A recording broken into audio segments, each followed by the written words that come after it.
This is Tom Fox. Welcome to the inaugural episode of Diabetes, the Metabolic Bully. I am thrilled to have with me Dr. Byron Black.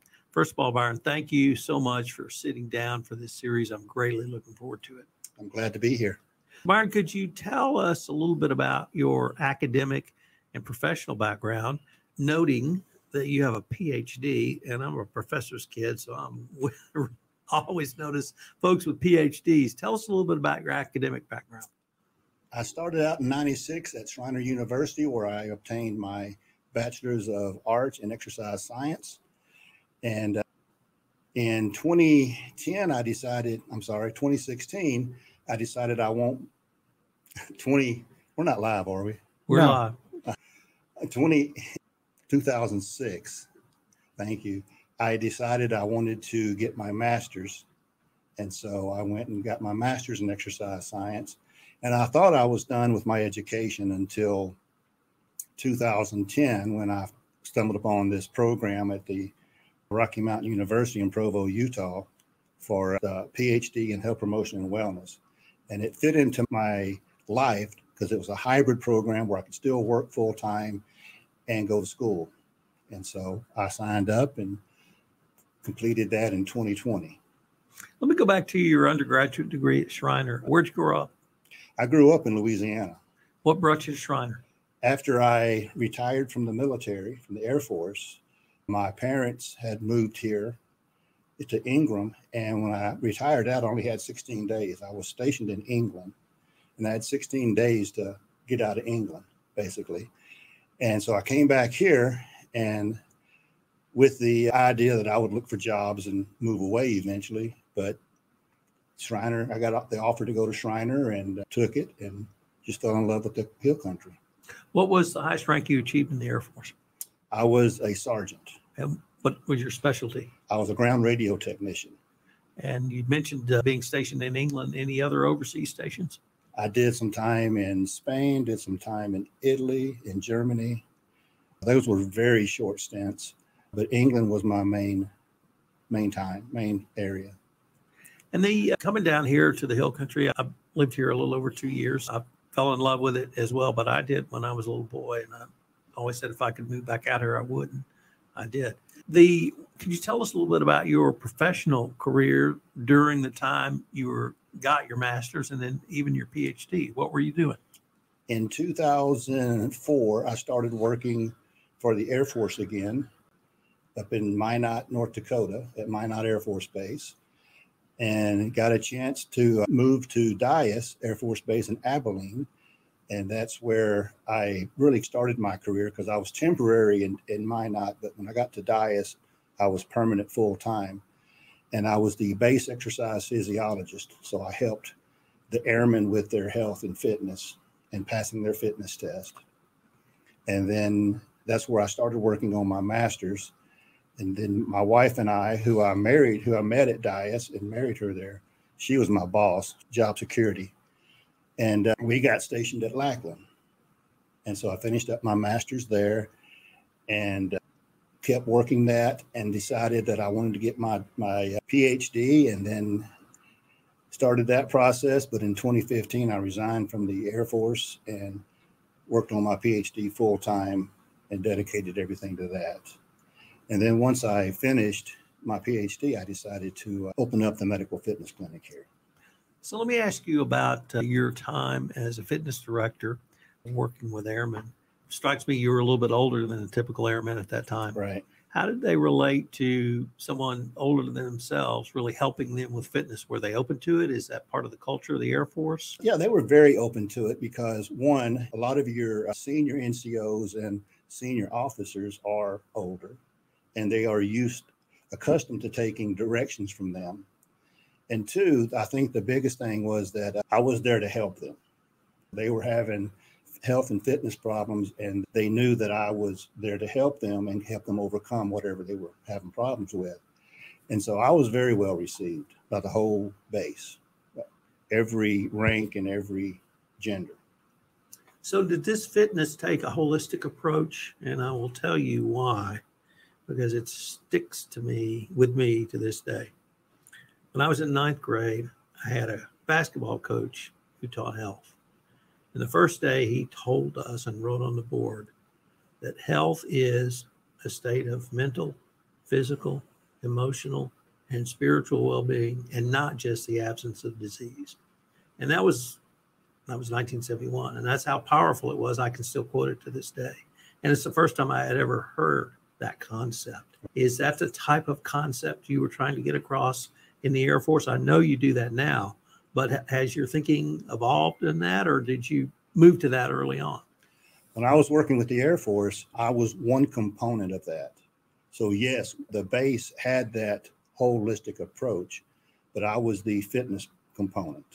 Now, if I noticed or heard something from an airman that would kind of put up a flag, then I would say, okay, I'm going to refer you over to mental health or over to one of the base pastors or ministers. So we would all work together to help that airman get whatever they needed. Let's move up to your time here in Kerrville. And you mentioned you founded or started a clinic. Could you tell us a little bit about that? Yes, sir. I actually designed the clinic when I was working at Lackland. The building that I worked in had a little fitness center in it. And I was able to work with the providers on base to have them send family members and retirees and active duty over to me so I could work with them specifically. They were the ones that had the high risk problems. They needed the most help. And when I resigned in 2015, I wanted to do that in the private sector or the civilian sector. And once I finished my PhD, I decided it's time to do it. So I started looking around. I was originally going to build my own building, and I still plan to do that someday. But right now, I work with Dwayne Short over at Peak Fitness. He lets me come in and do my training in there. And that's how I got started. And do you have a sort of typical clientele? Is it older, as in Kirk County, mature folks? Is it younger folks? Is it a mix? It's a mix. Right now, I have a more mature population because I really want to work with people that have what's called comorbidities. They have diabetes, hypertension, obesity, age-related situations or conditions that require more attention while they're working out.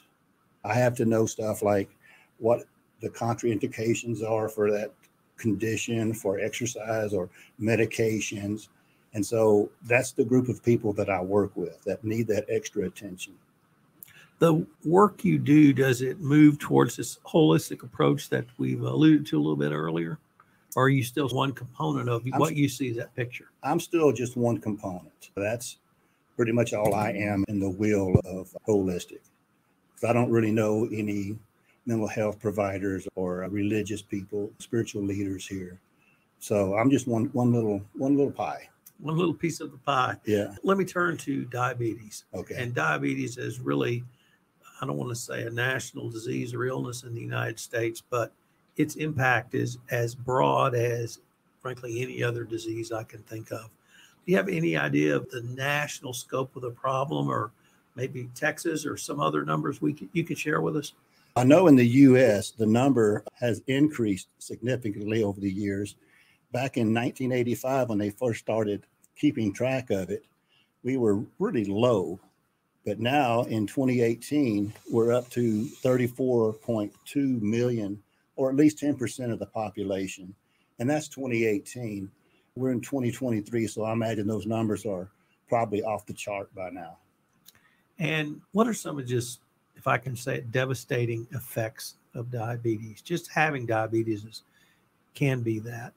Most people, when they get diabetes, they consider it a death sentence because they saw their parents or their aunt or their brother go through all the symptoms. And initially, diabetes is not harmful. It's painless. But then as it builds up over time, you start to lose your vision. You start to maybe get a toe cut off. The kidneys start to fail. You wind up on dialysis. You're taking more medications. So it's got a lot of wide-ranging problems that come along with it. You mentioned something I'd like to follow up on, which was the disease that lives inside our head may not be the same disease that exists today. And I say that because my grandfather died from cancer, and I saw what that did, but that was in the 60s. Obviously, we've had advances since that time. And you mentioned the death sentence of diabetes. Many of us think we had an older relative go through that. And modern science has evolved in a lot of different ways. Is it still the death sentence, or are there modern strategies that we can employ, literally from someone like yourself all the way up to a medical physician, that we can use now to alleviate some of these effects? Yes, when a person gets diagnosed with diabetes, and most people don't even know they have diabetes till they go in for their yearly wellness check. The doctor does a blood test on them, and it comes back and tells them your A1C is high, you're diabetic or pre-diabetic. And the first attempt at controlling it's usually medications. But there's been study after study has shown that exercise, a proper exercise program, is the best way to control diabetes and lower blood sugar. So that would be my first recommendation is if you get told you have diabetes, find an exercise physiologist like myself, or start walking, or get busy. Get moving. Is that part of your health practice now, having diabetic patients and clients? Yes. Clients? And are you able to really help them or think through, it's not, you mentioned your piece of the pie, but is it really more than that? Because it's not just exercise, it's diet. And as you said, it's a get, move lifestyle. Right. Yes. I do work with them on their exercise, and I do work with them on their nutrition. And I guess I lost the question there. No, it was just really, are you able to bring a variety of strategies to bear? Yes, I am. I can work with their exercise, their physical activity, and I can work with their nutrition. I'm not a dietitian, so I don't prescribe diabetic diets, but I can work with them and say, eat more fruit, cut out the cake, stuff like that. I don't want to say common sense, but maybe close to that. Very close to it. Very close to that. Aaron, unfortunately, we are near the end of our time for our inaugural episode, but I wanted to, before we end, I wanted to ask you if our listeners wanted any more information on yourself or your practice, find out more about diabetes, what would be the best place or places for them to go? They can stop by Peak Fitness at 1337 Bandera Highway and ask for me, or they can call me at 210-569-4129 or text, or they can go to my website, www.mfcok.com. Byron, I wanted to thank you for taking the time to visit with me, and I greatly look forward to visiting with you again. Thank you, sir. Glad to be here.